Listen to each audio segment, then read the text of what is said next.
E aí, galera, mais uma vez História da Arte aqui no Fábrica D. E a aula de hoje é sobre cubismo.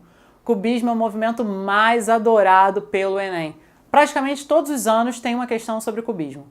O cubismo é um movimento de 1907, um movimento já considerado moderno. As influências do cubismo são Paul Cézanne e as máscaras africanas. Paul Cézanne vai influenciar de que forma o cubismo? Depois do impressionismo, entre 1880 e 1905, surge um grupo de artistas que, na verdade, só se reúnem pela época e cada um vai desenvolver técnicas, olhares, pensamentos a respeito da pintura. Cézanne é um artista que vai começar a enxergar na natureza as formas geométricas. As pinturas do Cézanne começam a apresentar manchas quadradas, pequenas formas geométricas representando a paisagem. Isso é interessante para os cubistas. As máscaras africanas também são interessantes, principalmente para Pablo Picasso.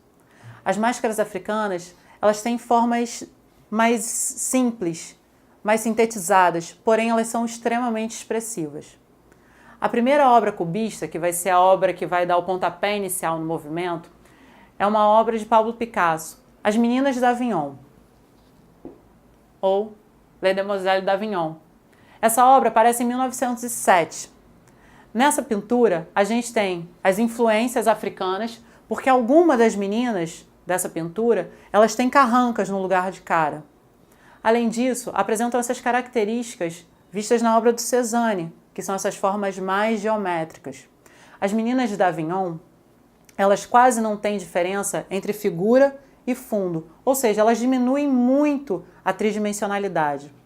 Pablo Picasso, a respeito disso, ele fala o seguinte: bom, a gente fala sobre pintar a paisagem de forma correta, de forma honesta, pintar da maneira mais verdadeira. Porém, como fazer isso se a paisagem ela é tridimensional, ou seja, ela tem 3 dimensões, mas eu uso uma tela que é bidimensional? Então o que eu crio é uma ilusão, é uma mentira. E nessa busca, nesse pensamento, ele começa a fazer suas pinturas trabalhando mais dentro da bidimensionalidade, planificando mais as suas formas, angulando mais as suas imagens. Não importa se vai ser a paisagem ou se vão ser figuras femininas. Na verdade, para Pablo Picasso, tudo serve como tema. Ele vai pintar a guerra em obras como Guernica, por exemplo. Ele vai pintar as mulheres, como As Meninas d'Avignon. E a gente tem algumas pinturas de paisagem também, que não são as mais famosas. De forma geral, Pablo Picasso vai ter como parceiro a figura de Braque. Braque não aparece muito no Enem. O Enem tem preferência pelas obras do Pablo Picasso. Guernica, por exemplo, cai repetidamente. Mas pode aparecer o Braque a qualquer momento, já que o Enem gosta tanto de cubismo, vai ter uma hora que não vai ter mais o que perguntar sobre Pablo Picasso. Enfim, os dois vão ter como características de obra essas pinturas sem a tridimensionalidade, ou com uma tridimensionalidade muito reduzida. Ambos vão estar estudando a forma, por isso uma preferência pelas cores complementares, para não chamar a atenção, para o foco efetivamente ficar na forma. Não sabe o que é cor complementar? Bom, cor e complementar, falei errado. Eles vão preferir, na verdade, as cores neutras. Desculpa, cor complementar foi no impressionismo. As cores neutras são o preto, marrom, cinza. Essas cores não vão chamar tanta atenção e aí o foco acaba ficando na forma realmente. As cores neutras são aquelas que não estão dentro do círculo cromático. Por isso, elas vão com todo mundo e não chamam, não sobressaem em obra nenhuma. O cubismo, ele vai se dividir, aqui desse lado, em cubismo analítico e cubismo sintético.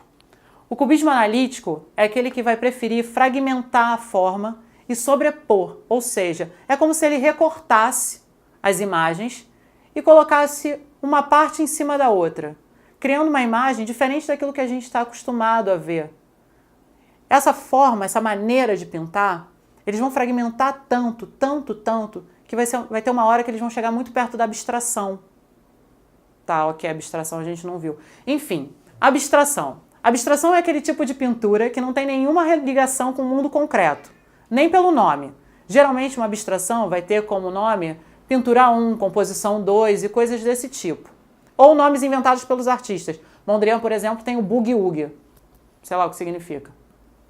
Enfim, Os artistas cubistas, eles não estão pensando em criar abstração, mas é um caminho natural que vai aparecer dentro das suas pinturas, porque eles vão recortar tanto essa forma que vai ter uma hora que a gente vai perder a forma. E a única referência que a gente vai ter entre a obra cubista e o mundo concreto é pelo nome. Por isso, a gente não tende a chamar a obra cubista de obra abstrata. Fujam dessa pegadinha, ok? Para não perder a forma de vez, porque não era essa a intenção, aparece o cubismo sintético, que também é conhecido como colagem. O cubismo sintético ele vai trazer de volta as imagens que iam se perdendo dentro do cubismo analítico através da colagem. Eles continuam trabalhando da mesma maneira de antes, ou seja, parte das figuras mais planificadas, porém, a figura ela volta a ser importante dentro da obra. E o nome cubista, a propósito, é um nome pejorativo dado por Matisse, um artista da época, que também recebeu nas suas pinturas um nome pejorativo. Cubismo é porque ele dizia que nessa paisagem tem um monte de cubinho, não tem paisagem, falando mal mesmo da obra do Cézanne. E aí esse nome acabou pegando e passou para o movimento desenvolvido por Pablo Picasso e por Braque. E é isso, galera. Até a próxima!